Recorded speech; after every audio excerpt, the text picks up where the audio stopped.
லகரம் டிவி நேயர்கள் அனைவருக்கும் வணக்கம். பசும்பொன் முத்துராமலிங்க தேவர் அவர்களுடைய குரு பூஜைக்கு சென்று செங்கோட்டையன் அவர்கள் வழிபட்டு அவர் மட்டும் தனிப்பட்ட முறையில் வழிபட்டு வந்திருந்தால் இன்றைக்கு அனைத்திந்திய அண்ணா திராவிட முன்னேற்ற கழகத்தின் கட்சியிலிருந்து கிட்டத்தட்ட அவர் பயணித்த காலம் என்பது இளமை பருவத்தின் மீசை முளைத்த காலத்திலிருந்து கழகத்திலே பெரும்பணியாற்றிய செங்கோட்டை நீக்கப்பட்டிருக்க வேண்டிய ஒரு நிலைமை ஏற்பட்டிருக்காது. இளம் பருவத்தில் இருக்கக்கூடியவர்கள் கபடி விளையாடுவதும் சினிமாவுக்கு போவதும் பெண்களுக்கு நூல் விடுவதும் பெண்களை காதலிக்க வேண்டும் என்று சொல்வதும் தீய பழக்க வழக்கங்களில் ஈடுபடுவதும் அப்படியான சம்பவங்களில் ஈடுபட்டிருக்கக்கூடிய இளைஞர்கள் இருந்த காலகட்டத்தில் அரசியலில் கோல வச்சு இன்று வரை சட்டமன்ற உறுப்பினராக இருக்கக்கூடிய செங்கோட்டையன் சட்டமன்ற உறுப்பினர் அதிமுக என்ற பேர் இயக்கத்திலிருந்து நீக்கப்பட்டிருக்கிறார். அனைத்து இந்திய அண்ணா திராவிட முன்னேற்ற கழகத்திலிருந்து உங்களை நீக்கினால் என்ன செய்வீர்கள் என்று ஊடகங்கள் கேட்டபொழுது சந்தோஷப்படுவேன் என்று சொன்னார். நீக்கிய பிறகு கண்ணீர் விட்டு அழுகிறேன், கதறி அழுகிறேன், கண்ணீர் வருகிறது என்று சொல்கிறார். இதில் அவர் 100 நாள் கெடு கொடுத்தது, அந்த கெடு கொடுத்த காலகட்டத்திற்குள்ளே இந்த சம்பவங்கள் நடந்திருக்கிறது என்பதை நினைத்து பார்க்கிற பொழுது உண்மையாகவே செங்கோட்டையன் அவர்களுக்கு அரசியலிலே பேரிடிதான். அனைத்து இந்திய அண்ணா திராவிட முன்னேற்ற கழகத்திலிருந்து நீக்கம் செய்யப்பட்ட ஓ பன்னீர்செல்வம் இன்றைக்கு எந்த நிலைமைக்கு இருக்கிறார்?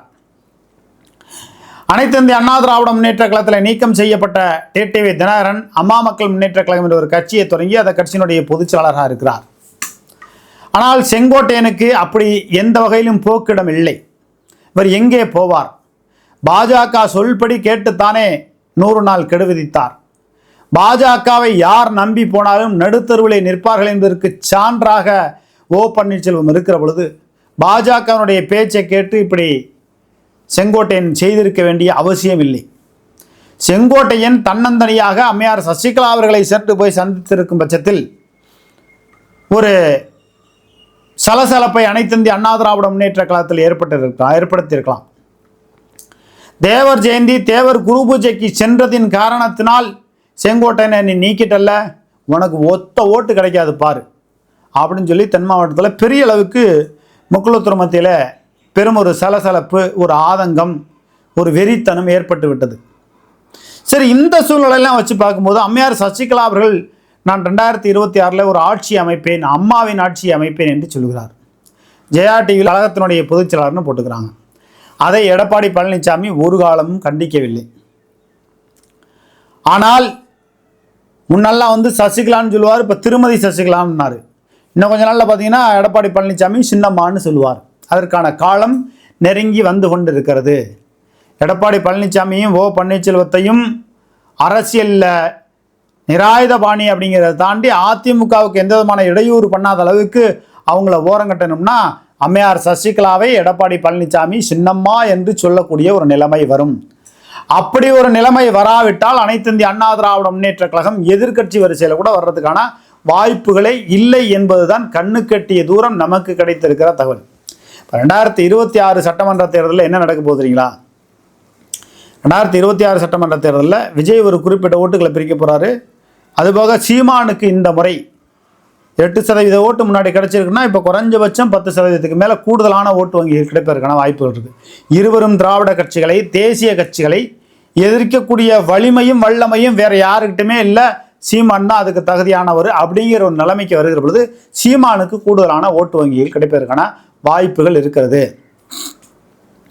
இப்போ எடப்பாடி பழனிசாமியை முதலமைச்சர் வேட்பாளராக ஏற்றுக்கொண்டு அம்மையார் சசிகலா அந்த கட்சிக்குள் வருவதற்கு வாய்ப்புகள் இருந்தால் கதவை திறந்து விட்டு அம்மா சின்னம்மா என்று சாஷ்டாங்கமாக எடப்பாடி பழனிசாமி காலில் விழுவார். ஆனால் ஒரு காலமும் எடப்பாடி பழனிசாமியை முதலமைச்சர் வேட்பாளராக ஏற்றுக்கொண்டு அம்மையார் சசிகலா அதிமுகவை இணைப்பதற்கான வாய்ப்புகள் கண்ணு கெட்டிய தூரம் இல்லை. அப்படி எடப்பாடி பழனிசாமியை பொதுச் செயலராக முதலமைச்சர் வேட்பாளராக ஏற்றுக்கிட்டு அம்மையார் சசிகலா அவர்கள் அதிமுகவுக்குள்ளே போனாங்கன்னா முக்குளத்தூர் சமுதாயமே இழிவாக பேச தொடங்குவார்கள். ஆனால் எவரையுமே கட்சியில் சேர்க்க மாட்டேன் அப்படிங்கிற லெவலுக்கு எடப்பாடி பழனிசாமி உறுதியாக இருக்கிறார். அவர் அரசியலில் நல்லவர் கெட்டவருங்கிறது அப்பாற்பட்ட விஷயம். நல்லவர்னு நம்ம சொல்லவே இல்லை. அரசியலில் எவரும் நல்லவராக இருக்க முடியாது. எவரும் நல்லவராக இருக்க முடியாது. இதுதான் அரசியல். அரசியல் என்பது ஒரு சாக்கடை என்று அறிஞர் அண்ணாதுரை அவர்கள் சொன்னார்கள். அந்த சாக்கடையில் இருக்கக்கூடிய எல்லோருமே ஏதாவது ஒரு வகையில் தீங்கிழுக்கக்கூடியவர்களாகத்தான் இருக்கிறார்கள். அப்படின்னாலும் கூட நல்லவர்களும் இருக்கிறார்கள். அது அதிமுக திமுக 2 கட்சியிலுமே நல்ல சட்டமன்ற உறுப்பினர்களும் இருக்கிறார்கள், நல்ல அமைச்சர்களும் இருக்கிறார்கள், நல்ல முதலமைச்சராக இருந்தவர்களும் இருக்கிறார்கள், மாற்றுக்கிறது இல்லை. ஆனால் அதிமுகவை ஒருங்கிணைத்து நான் கொண்டு வருவேன். சஸ்பென்ஸாக வேலை நடந்திருக்கு. உங்களுக்கெல்லாம் ஒரு மிகப்பெரிய ஒரு அதிர்ச்சியை, இன்ப அதிர்ச்சியை கொடுக்க போறேன்னு அம்மையார் சசிகலா அவர்கள் சொல்கிறாங்க. இன்ப அதிர்ச்சினா எடப்பாடி பழனிசாமிக்கு எதிராக இருக்கக்கூடிய டிடிவி தினகரன், ஓ பன்னீர்செல்வம் இவர்களுக்கு மத்தியில் செங்கோட்டையன் இப்போ என்ன சொல்கிறாருன்னா, கொடநாடு கொலை கொள்ளை கேஸில் A1 குற்றவாளி எடப்பாடி பழனிசாமி தான்ங்கிறத சொல்லாமல் சொல்லி ஊமை குத்தா குத்தி ஊடகங்களுக்கு பேட்டி கொடுத்துட்டார். இப்போ பாஜகவினுடைய தொடர்பில் பாஜக சொல்லித்தான் இதையும் சொல்கிறாரு செங்கோட்டையன். ஆனால் ஒரு பக்கம் அண்ணாமலை எடப்பாடி பழனிசாமி அரசியலில் 2026 கண்டிப்பாக ஜெயிக்க விட மாட்டார். கண்டிப்பாக வாய்ப்பே இல்லை. எதிர்கட்சி தலைவராக கூட வராத நிலைமைக்கு எடப்பாடி பழனிசாமியை அண்ணாமலை கொண்டு போவார். அதற்குண்டான அத்தனை வேலைகளையும் செய்கிறார். பாஜக சொல்லித்தான் செங்கோட்டையன் அறிக்கை வெளியிட்டார், 100 நாள் கெடு என்று சொல்லி. பாஜக சொல்லித்தான் A1 குற்றவாளி, கொடநாடு கொலை கொள்ளை சம்பந்தப்பட்ட விஷயங்கள் என்று பரபரப்பான ஒரு பேட்டியை கொடுக்கிறார். தன்னிச்சையாக துணிச்சலாக செங்கோட்டையன் அவர்கள் தன்னிச்சையாக இந்த ஒரு பேட்டியை கொடுக்கவில்லை. பாஜக என்ன அசைன்மெண்ட் கொடுக்குதோ அதைத்தான் இவர்கள் செய்கிறார்கள். இப்போ எடப்பாடி பழனிசாமி இல்லாத அதிமுக வரணுங்கிறதுல எல்லாருக்குமே உடன்பாடு இருக்கலாம். ஆனால் அதை பாஜக சொல்லித்தான் இவங்க செய்கிறாங்க. ஆனால் பாஜக எடப்பாடி பழனிசாமி கிட்ட கூட்டணி வைக்கிறதுக்கு கூட்டணி வச்சுட்டாங்க. இப்போ இறுதி கட்டத்தில் 117க்கு 117 ஒத்துக்கிட்டார்னா எடப்பாடி பழனிசாமி முதலமைச்சர் வேட்பாளர், நயினார் நாகேந்திரன் துணை முதலமைச்சர், நிர்மலா சீதாராமனுக்கு முக்கிய பதவி பின்னால் அதிமுக ஆட்சி வந்தாலும் கலைச்சிட்டு அவங்கள முதலமைச்சராக கொண்டு வர்றது ஒரு திட்டம். அதுபோக எடப்பாடி பழனிசாமி முதலமைச்சர் வேட்பாளராக ஏற்றுக்கொள்ளக்கூடிய ஒரு நிலைமை 2026 வருது பாஜகவுக்கு. அப்படின்னா 117க்கு 117 இல்லைன்னா 100 சீட்டு அப்படிங்கிற லெவலில் பேசி முடிச்சிட்டாங்கன்னா டிடிவி தினகரனையும் ஓ பன்னீர்செல்வத்தையும் செங்கோட்டையனும் அம்மையார் சசிகலா அவர்களையும் அப்படியே டம்முன்னு போட்டு உடைச்சிருவாங்க. அதோ கதி தான் அரசியலில். இறுதியாக ஒரு வாய்ப்பினை எடப்பாடி பழனிசாமிக்கு வைப்பாங்க. நீ 100 சீட்டு கொடுத்துருப்பா, 50 சீட்டு 60 சீட்டுங்கிறதுக்கெலாம் வேலை இல்லை, 100 சீட்டு கொடு, இல்லைனா அங்கே பாரு. ஆரியத்தை பார்த்து திராவிடம் வருகிறது, திராவிடன் வருகிறான், திராவிடன் வருகிறான் என்று சொல்வது போலவும், திராவிடன் ஆரியத்தை பார்த்து அதோ பார் திராவிடன் வருகிறான் வருகிறான் என்று சொல்லியும் ஆரியத்தையும் வளர்த்து கொண்டார்கள், திராவிடத்தையும் வளர்த்து கொண்டார்கள். வீழ்ந்து போனது தமிழர்கள். அதுபோலதான் டிடிவி தினகரனையும் ஓ பன்னீர்செல்வத்தையும் செங்கோட்டையனையும் அம்மையார் சசிகலாவையும் தோம்முன்னு போட்டு பானையை உடைச்சது மாதிரி உடைச்சிருவாங்க.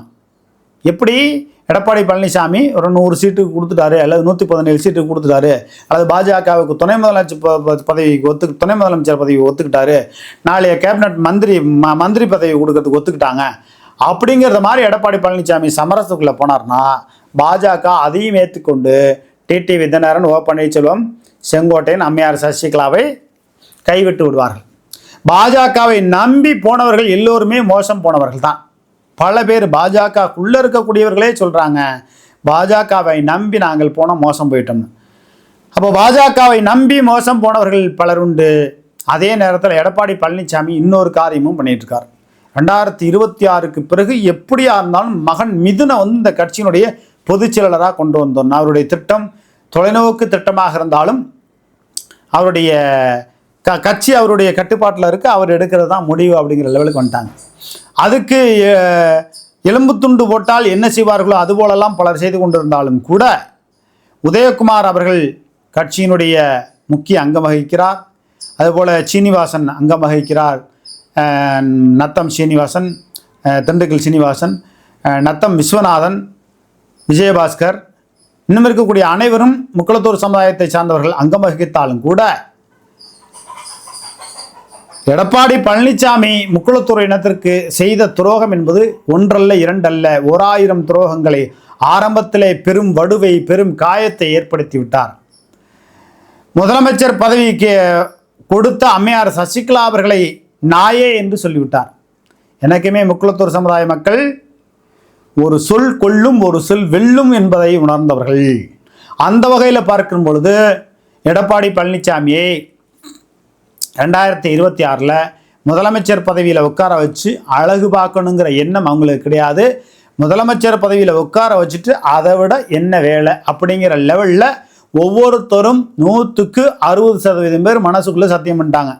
எடப்பாடி பழனிசாமி கட்சியினுடைய பொதுச் செயலாளராக இருந்தாலும் சரி, முதலமைச்சர் வேட்பாளராக இருந்தாலும் சரி, ஓட்டு போடக்கூடாது, முடியாது அப்படிங்கிற லெவலில் வந்துட்டாங்க. இவங்க அம்மையார் சசிகலா ஒரு பக்கம் நான் ஒன்றா இணைச்சிருவேன், அம்மாவோட ஆட்சியை கொண்டு வருவேங்கிறது கடைசி நேரத்தில், இப்போ முன்னாடி வந்து சசிகலான்னு சொன்னார், அப்புறம் திருமதி சசிகலான்னு சொன்னார். கடைசி நேரத்தில் எடப்பாடி பழனிசாமி சின்னம்மா என்று சொல்லி காலில் விழுந்தாலும் ஆச்சரியப்படுவதற்கு ஒன்றுமில்லை. ஒருவேளை அப்படி நடந்து முதலமைச்சர் வேட்பாளராக ஏற்றுக்கொண்டு அம்மையார் சசிகலா பிரச்சார பயணத்திற்கு சென்றாரையானால் நிச்சயமாக கடுமையான எதிர்ப்பு இருக்கும் என்பதை தாண்டி உள்ளடி வேலை வார்த்து அதிமுகவை வீழ்த்தி விடுவார்கள். அனைத்து இந்திய அண்ணா திராவிட முன்னேற்ற கழகம் 2026 முதலமைச்சர் வேட்பாளர் யார் என்பதை தாண்டி அதிமுக ஒன்றுபட்ட அதிமுகவா வந்து முதலமைச்சர் வேட்பாளரை அறிவிக்காமல் அம்மாவின் ஆட்சியை கொண்டு வருவோம் என்று பரப்புரை செய்து அனைத்து இந்திய அண்ணா திராவிட முன்னேற்ற கழகத்தினுடைய பொதுச் செயலாளராக அம்மையார் சசிகலா அவர்கள் அமர்ந்து பன்னீர்செல்வம் கட்சியில் ஏதாவது ஒரு பொறுப்பில் இருக்கணும், செங்கோட்டையன் அதுபோல் கட்சிக்குள்ளே இருக்கணும். இப்படியான ஒரு சூழல் வந்து அம்மா மக்கள் முன்னேற்ற கழகம் கூட்டணி வைக்கக்கூடிய இப்படி ஒரு நிலைமை வந்தால் அதிமுக ஆட்சியை பிடிப்பதற்கான வாய்ப்புகள் இருக்குது. அது பாஜகவோட கூட்டணியை வச்சாலும் சரி. இந்த விஷயங்கள் எதுவும் நடக்கவில்லை என்று சொன்னால் அனைத்து இந்திய அண்ணா திராவிட முன்னேற்ற கழகத்தினுடைய ஆட்சி சத்தியமாக சாத்தியமில்லை. எதிர்க்கட்சி வரிசையில் கூட அமராது. இன்னும் சொல்ல போனால் சீமானுக்கு கூடுதலான ஓட்டு வங்கிகள் 15% ஓட்டு வங்கிகள் கிடைத்தாலும் ஆச்சரியப்படுவதற்கு ஒன்றுமில்லை. இப்படியான அரசியல் சூழ்நிலைகள் இருக்கிறது. அனைத்து இந்திய அண்ணா திராவிட முன்னேற்ற கழகம் என்ற ஒரு பேர் இயக்கம் அழிந்து போய்விடக்கூடாது என்பதில் மட்டும் நம்ம தெளிவாக இருக்கோம். நம்ம அதிமுகவுக்கு ஆதரவாக கிடையாது. தமிழ்நாட்டிற்கு இருவரும் திராவிட கட்சிகள் சத்தியமாக கண்டிப்பாக தேவை, உறுதியாக தேவை. எப்படி இங்கு திராவிடம் காலூன்றி மேலோங்கி நிற்கிறதோ அதுபோல சாதியமும் காலூன்றி மேலோன்றி நிற்கிறது. திராவிட கட்சியிலே தமிழ் சாதியை அல்லாதவர்கள் தலைமைக்கு வருகிற பொழுது தமிழ் குடி சாதிகள் ஏற்றுக்கொள்கிறார்கள். தமிழர் கட்சியினுடைய பொதுச் செயலாளராக அம்மையார் சசிகலா வருகிற பொழுது எடப்பாடி பழனிசாமி தரப்புக்கு ஒரு பக்கமும் அம்மையார் சசிகலா தரப்புக்கு ஒரு பக்கமும் எதிரும் புதிருமான நிலைப்பாடுகள் இருக்கிறது. தமிழர் அல்லாதவர் ஒருவர் அனைத்து இந்திய அண்ணா திராவிட முன்னேற்ற கழகத்திற்கு பொதுச் செயலராக வரக்கூடிய ஒரு நிலைமையை அம்மையார் ஜெயலலிதா அவர்கள் ஏற்படுத்தவில்லை, எம்ஜிஆர் அவர்கள் ஏற்படுத்தவில்லை. எல்லாமே காலம்தான் தீர்மானித்திருக்கிறது. அந்த காலம் தீர்மானித்திருக்கிறது என்பது நிலை வைத்திருக்கிறது. எடப்பாடி பழனிசாமியை ஒரு காலமும் முக்குளத்தூர் சமுதாய மக்கள்னா அந்த 3 சமுதாய கல்லர் மறவர் அகமுடையர் மட்டும் கிடையாது. அதில் பிரிவுகள் கிளைகள் நிறைய இருக்குது. அதிலே 10 சாதிக்கும் மேற்பட்ட சாதிகள், ஒரு சாதி 2 சாதி இல்லை. கல்லர், மறவர், அகமுடையர், சேர்வ, வெள்ளாளர், பிள்ளைமாறு, இப்படி கிளைகள் நிறைய இருக்குது. வன்னியர் உட்பட என்ன அதிலிருந்து பிரிந்தவர்களாம் வெள்ளாளர், வன்னியர் இப்படின்னு இருக்குது. இப்போ ஒரு 10 சாதி வரலையும் எடப்பாடி பழனிசாமியை 10 சாதியில் உள்ள வாக்காளர்கள் 100 பேர் இருக்காங்கன்னா அதில் ஒரு 60 பேர் வந்து எடப்பாடி பழனிசாமியை ஏற்றுக்கொள்ளவில்லை. அதற்கான காரணம் எடப்பாடி பழனிசாமின்னாவே துரோகம் அப்படிங்கிற ஒரு பேர் எடுத்து விட்டார். அந்த பேர்லேருந்து மறையணும்னா என்ன, நிச்சயமாக எடப்பாடி பழனிசாமி கட்சியினுடைய பொதுச் செயலாளராக அம்மையார் சசிகலா அவர்களை அமர வைத்து அழகு பார்த்து அம்மாவின் ஆட்சியை கொண்டு வரும் என்று சொல்லி 2026 தேர்தலுக்கு பிறகு செங்கோட்டையனை முதலமைச்சராக கொண்டு வந்தால் நன்றாக இருக்கும் அப்படிங்கிற ஒரு பரவலான பேச்சு தமிழ்நாடு முழுவதுமாக ஈடுபடுகிறது. என்ன நடக்கப் போகுது அப்படிங்கிறத நம்ம பொறுத்து பார்ப்போம். அம்மையார் சசிகலா சொல்கிறாங்க, நான் 90% பணியை முடிச்சுட்டேன்னு 6 மாதத்துக்கு முன்னாடி சொல்கிறாங்க.